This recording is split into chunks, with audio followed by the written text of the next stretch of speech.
Good morning to the Unitarian Universalist congregation of Flint, to all our visitors, our friends, and all of those of you out there. I'm Sue Owen Kinsey, a member of this church and today's worship associate. And we have a lot to be thankful for. We have the sun and nice weather, and we are grateful that we can be together again, even in this pseudo congregation community. Thank you all for coming.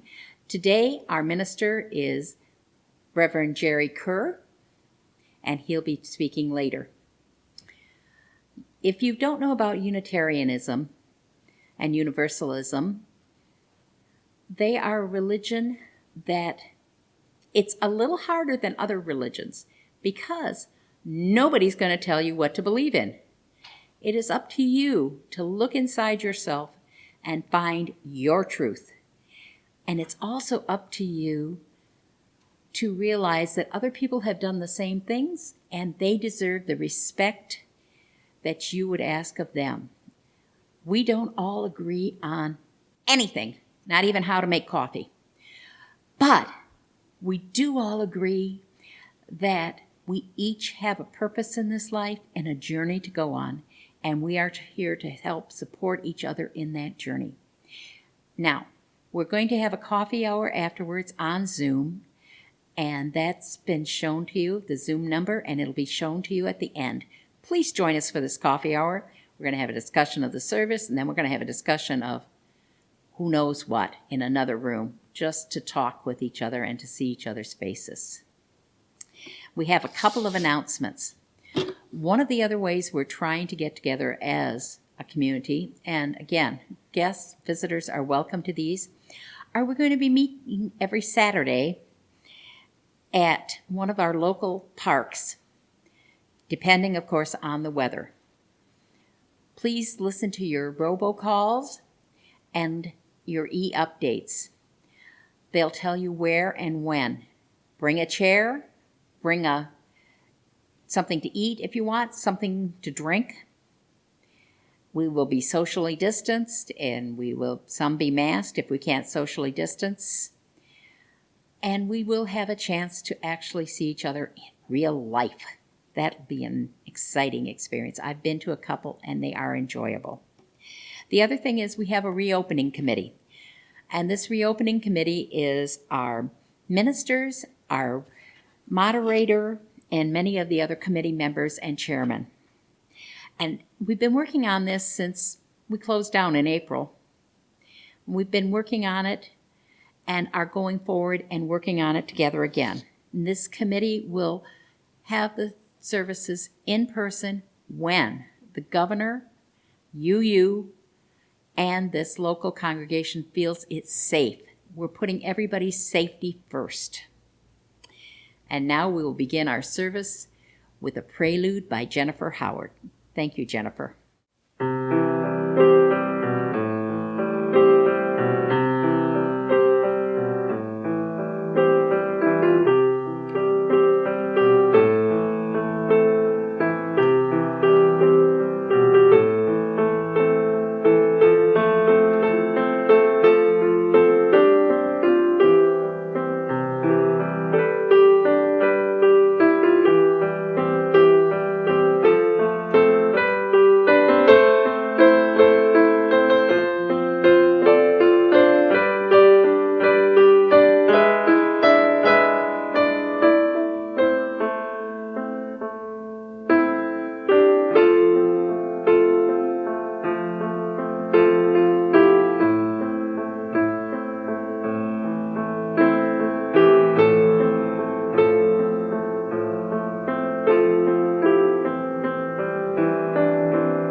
We gather this hour as a people of faith, with joy and sorrows, gifts and needs. We light this beacon of hope, a sign of our quest for truth and meaning, in celebration of life we share together.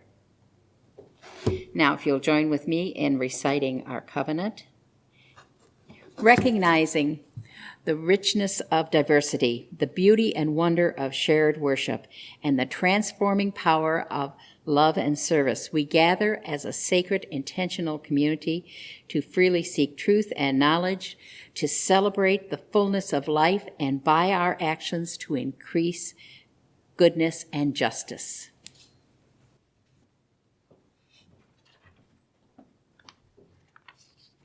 Good morning. We seekers are on a quest to discover truth and meaning. Sometimes we think we've found it, wrapped up, glimmering with newness, straight off the intellectual assembly line. All the answers right here for us and others if they'd only listen. But truth has a way of coming in disguise, sometimes wearing rags, sometimes finery, but so often cloaked from our immediate sight. And sometimes that which we have rejected, that which we have let go of, or decided was only for others but not for us, that can be our teacher. Let our time of worship be an acknowledgement of the never-ending journey towards truth and meaning, and our appreciation of those we learn from along the way. Join with me now in a moment of meditation. Our words today are by Karen Johnson. Ancestors who spoke with the bravest fire, lend us your senses that we may know another world is on her way, breathed into light with your participation in her creation. Forebearers who led the way where there was, at first, no way, lend us your persistence, your temerity, your assurance that the moral arc of the universe does indeed bend towards justice. Ones who went before us, sacrificing a future not your own, help us to give ourselves that common stones in our hands today may be the cathedrals of compassion, halls of restorative justice tomorrow, sheltering walls of beloved community the day after. Let us be thankful and full of praise to be in the company of those who came before and yet ever in our midst.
Our slideshow today is entitled Unsung Heroes Illustrated.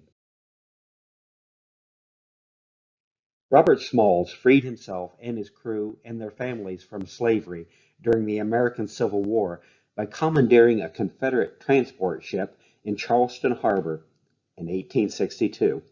They sailed it from the Confederate-controlled waters to the U.S. blockade, where they were rescued. His example and persuasion helped convince President Lincoln to accept African American soldiers into the Union Army and Navy. After gaining his freedom, he served the Union Army and then served in the South Carolina State Assembly and Senate, and for 5 non-consecutive terms in the U.S. House of Representatives, before watching his state roll back Reconstruction in a revised 1895 Constitution that stripped blacks of their voting rights.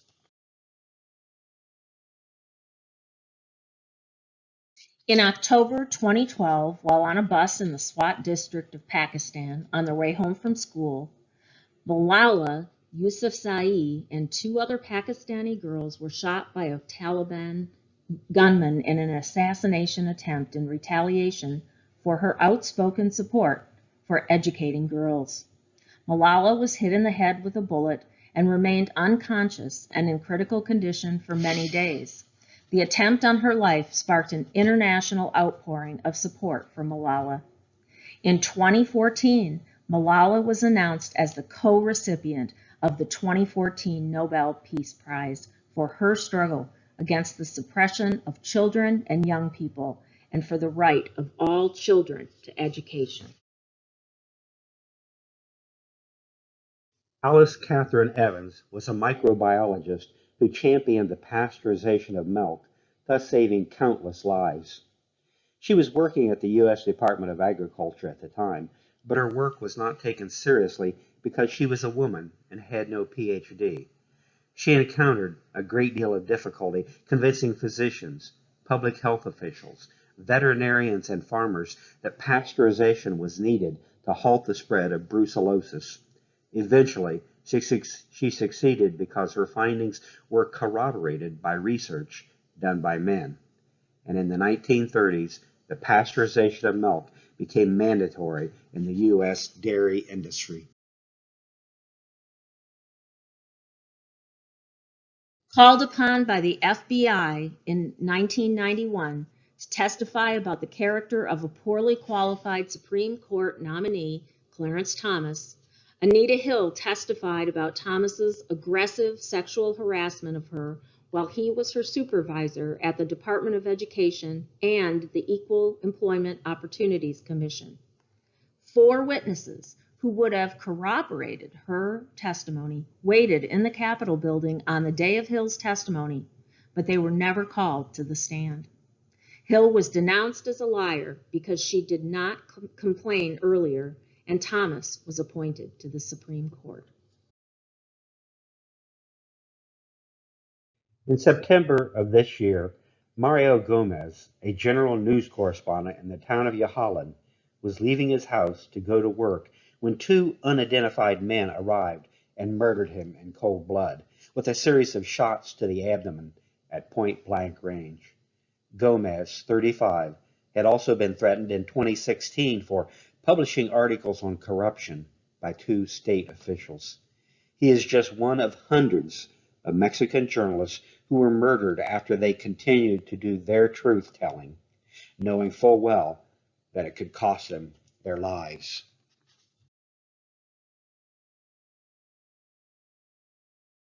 A specialist in infectious diseases, Dr. Coffey has been working in Haiti since the earthquake of 2010. She arrived in Haiti after the earthquake and established a new sanatorium in Port-au-Prince. She still works there without pay, taking public transport to work and treating patients.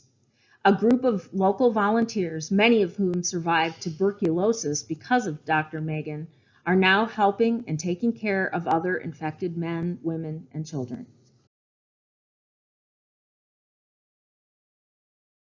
For more than 30 years, Peter Tatchell has campaigned tirelessly throughout the world against homophobia, racism, and sexism, and for civil liberties and social justice.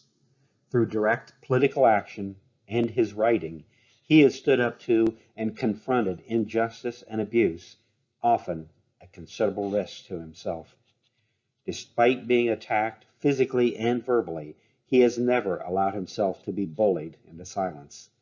He has often risked his own life, most notably when he repeatedly tried to perform a citizen's arrest of President Robert Mugabe of Zimbabwe, who often threatened to behead gay men. Dr. Christine Blasey Ford's testimony against then Supreme Court nominee Brett Kavanaugh captivated the attention of the nation and the world in 2018. In spite of attempts to discredit her story, it has stood the test of time, and in 2019, Time magazine put her on its annual list of the world's 100 most influential people. Senator Kamala Harris of the Senate Judiciary Committee, who took part in the confirmation hearings, wrote a moving tribute for the magazine about Blasey Ford. She wrote, "Her courage in the face of those who wished to silence her galvanized Americans, and her unfathomable sacrifice, out of a sense of civic duty, shined a spotlight on the way we treat survivors of sexual violence." You probably have never heard of the journalist Norma Sarabia from the Tabasco state in Mexico. In 2014, Norma reported that the police chiefs in her state were involved in a kidnapping and ransom collecting business. The profit-hungry, greedy police chiefs threatened her, but she had been threatened many times before, and she would not stop writing the truth. Then, in June of 2019, two men arrived at her home on a motorbike. They first called her by name, and then they shot her several times, killing her. Sarabia was the 149th Mexican journalist to be killed since the year 2000, making it one of the most dangerous countries on earth to be a journalist.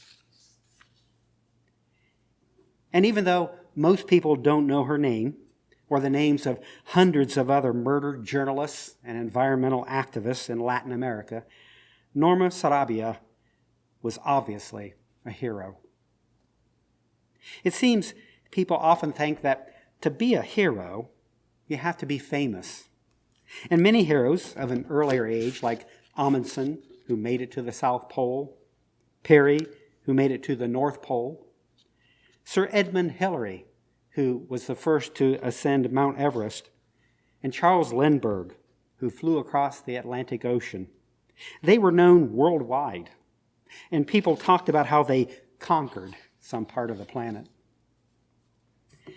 But now, heroes like Norma Sarabia are trying to save that planet and its people, and they don't do their work in the spirit of conquest, but in the spirit of love, justice, and reason, the same qualities named in our congregation's motto: love, justice, reason, and faith.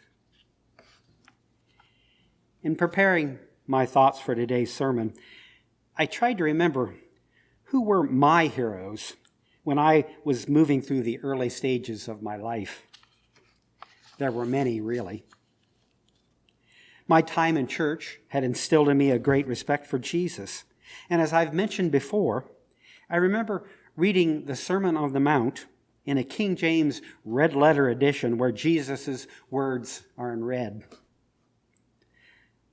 All of the reverence for the Bible I had experienced in church, and the fact my mother kept her Bible in the top dresser drawer, indicating it was a special thing, somehow those things gave me the idea that Jesus was very important. The red letter words said, "Love your enemies and pray for those who persecute you." They said, if you just love those who love you, that's no big deal. Anybody can do that. Anyone who would say such things was either a hero who commanded life's mysteries, or who was instead a person who had mental health problems one or the other. As I got older, I started playing football in high school, and professional football players fascinated me then, and they became my heroes, especially middle linebackers like Ray Nitschke of the Green Bay Packers and Dick Butkus of the Chicago Bears. I had posters of them on my wall, and one of them even had a Bible verse on it. Yea, though I walk through the valley of the shadow of death, I will fear no evil, for I am the meanest SOB in the valley. Psalm 23, great verse. These guys were so strong and tough that they became fearsome legends to young teenagers like me. And so I started lifting weights. 2 hours every other night for 2 years. The weight room was upstairs above my parents' TV room downstairs, and they would try and watch TV while the loud whoomp of the barbells coming to the floor every time I finished a set. In my own mind, I was Ray Nitschke, a 5 6 inch tall, 150-pound Ray Nitschke. I was actually a very so-so linebacker in reality, but those heroes gave me the nerve to go on to the field. At the end of my high school years, my hero was an English teacher, an older, smiling, wise, and soft-spoken man who loved literature and the world of ideas. It was his zest for learning that made me decide to become an English teacher. Now, if someone had asked me at that time who my heroes were, I probably would have given them a blank stare. But in retrospect, Jesus, then those middle linebackers, and then Mr. Slater, the English teacher, they were my heroes, pure and simple. Thinking about all of this makes me wonder, who are the heroes of today's young people, and how much do those heroes influence them? Heaven forbid if many of them idolize the politicians and leaders that frighten and enrage us. But some of them probably do. So with that in mind, I think we need to proclaim a few of our own heroes, even if they are obscure, but courageous journalists, or scientists with their only weapon of reason. Or perhaps they are just ordinary people who have an important, vital truth to tell. The scientist, Dr. Anthony Fauci, America's top expert on infectious diseases, is trying to lead our efforts to tame the coronavirus. When you see him on TV, the word hero may not come immediately to your mind. But he does things that few of us can do, including hold his temper when confronted by another lie from our president. Dr. Fauci once said, "I can't jump in front of the microphone and push him down." Okay, he said it. Let's try and get it corrected for the next time. The 5'7" scientist is dwarfed by the president when he shares the stage with him. And the on-screen juxtaposition of the braggart president spewing half-truths and promoting a worthless drug compared to the soft-spoken, rational, compassionate scientist makes Fauci's heroism all the more evident. Now, Fauci obviously doesn't look like a romantic action hero, but in fact, he was the model of the hero of a 1991 best-selling romantic novel entitled Happy Endings. The author of the novel met him when he was doing battle with the AIDS pandemic, and she decided he was just what an ideal man should be. And now, there's a petition circulating online to get this 79-year-old scientist, to get him named People magazine's Sexiest Man Alive of the year 2020. So just go to change.org or our own congregation's Facebook page where I give instructions on how to vote for him. Speaking about this development, Dr. Fauci said, "Where were you when I was 30?" And isn't it nice for all of us to know that all any of us has to do to be a desirable hero is to be rational and loving and truthful, and be able to stay that way while confronting killer pandemics or worse, an absolute buffoon who is supposed to be the leader of our country. To be a hero, you don't have to be a mean linebacker or supposedly conquer the earth by being the first person to climb a mountain. You just have to be a reasonable, compassionate person. In talking about the values-shaping heroes of the past, it occurs to me that there have always been many heroes who humans revere and want to follow. But we have also had what we might call macro heroes, who were sometimes not even human according to tradition. Jesus of Nazareth was such a macro hero, but the religion built around this putative God-man is losing adherents rapidly. Now, some would say, well and good. But if some or many of his followers earnestly and successfully sought to be radically compassionate, as the human Sermon on the Mount Jesus required, who will replace him as a macro hero as Christianity fades? I want to think that reading the Sermon on the Mount had some positive effect on me and on uncounted millions of other people too. Ever since the philosopher Friedrich Nietzsche pointed out that the idea of the moral Christian God invented by humans is dead or dying, ever since he said those words, great thinkers have been asking the logical question. But what if humanity needs a God-man hero to follow, even if that religion has all sorts of other problems? Perhaps there is an answer to that question that is already happening all around us, and one that proves again that we humans, in spite of all of our faults, eventually evolve towards what sustains life. And that means evolving towards life-giving heroes we can actually revere, even follow.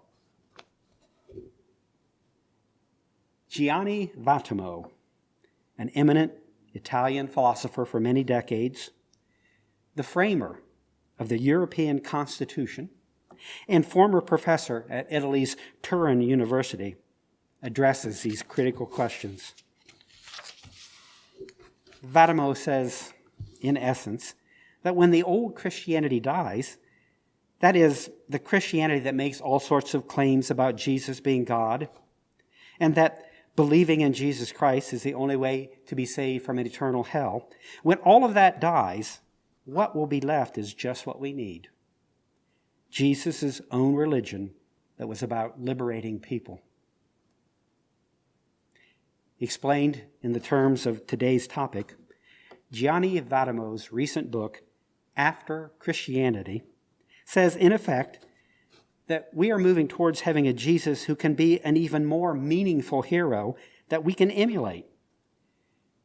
It seems that when humans evolve out of their belief in arcane religious dogma, a man walking on water or changing water into wine, when they no longer have to believe such things, they may have a renewed reverence for the heroic, all-compassionate, human Jesus. Macro heroes, freed from the ancient deification that stole their humanity, or heroes whose names we don't even know, brainy scientists so kind that they become sexy, and courageous journalists who ignore death threats. I think we need them all. And we also need people who come forward just to tell the truth that some powerful people don't want to hear. In September of 2018, truth teller Dr. Christine Blasey Ford came forward to tell the truth about a Supreme Court nominee. She came forward because she felt she had to. She had nothing to gain except some sense that she had done the right thing. Yes, she believed in a woman's right to have an abortion, so some have said that is why she spoke up. But that does not explain her decision to speak. She knew that it was very likely that Brett Kavanaugh would be confirmed no matter what she said. She knew that Justice Clarence Thomas was confirmed many years earlier in spite of Anita Hill's testimony. Nevertheless, she decided to tell her truth, and she and her family have suffered greatly because of her decision. They have been driven from their homes, faced many death threats, and even had to hire a private security guard.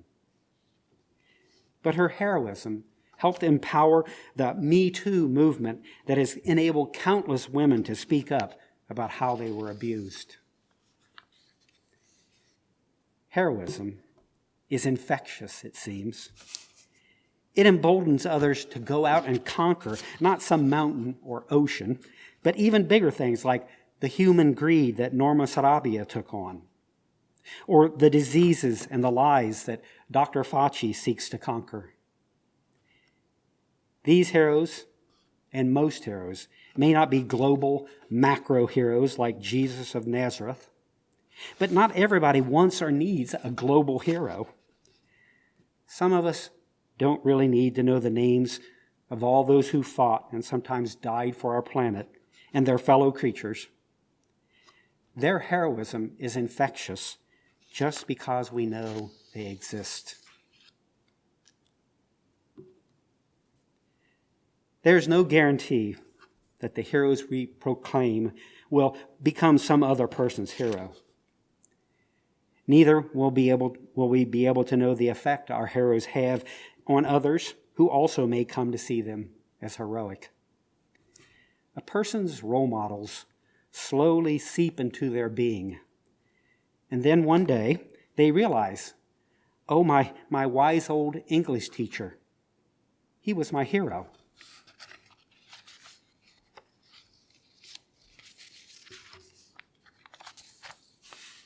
So, let us remember to fly the flags of our heroes simply because we have faith that the principles that guide them are enduring and needed badly by our divided nation. And when I say we should fly the flags of our heroes, I should mention that we are going to do that literally in just a few weeks. Soon our church will have a new flagpole that will display the Earth flag, the ecology flag, the rainbow flag, and the Black Lives Matter flag. And all of them will speak of heroic people, some of them nameless, some of them famous, who cared for the earth and cared for people who have long been outcasts. There may be no mountains or oceans left on earth for bold heroes to supposedly conquer, but there's still plenty of evil to defeat. The need for loving, justice-seeking, reasonable heroes has never been greater. Closing words are by Andrew Paklua. As you prepare to leave this sacred space, pack away a piece of this in your heart. Wrap it carefully as a precious gem. Carry it with you through the joys and the sorrows of your days. Let its gentle glow strengthen you, warm you, remind you of all that is good and true until you gather here again. Thank you. Now we'll extinguish our chalice. We extinguish this flame, but not the light of truth, the warmth of community, or the fire of commitment. These we hold in our hearts until we are together again.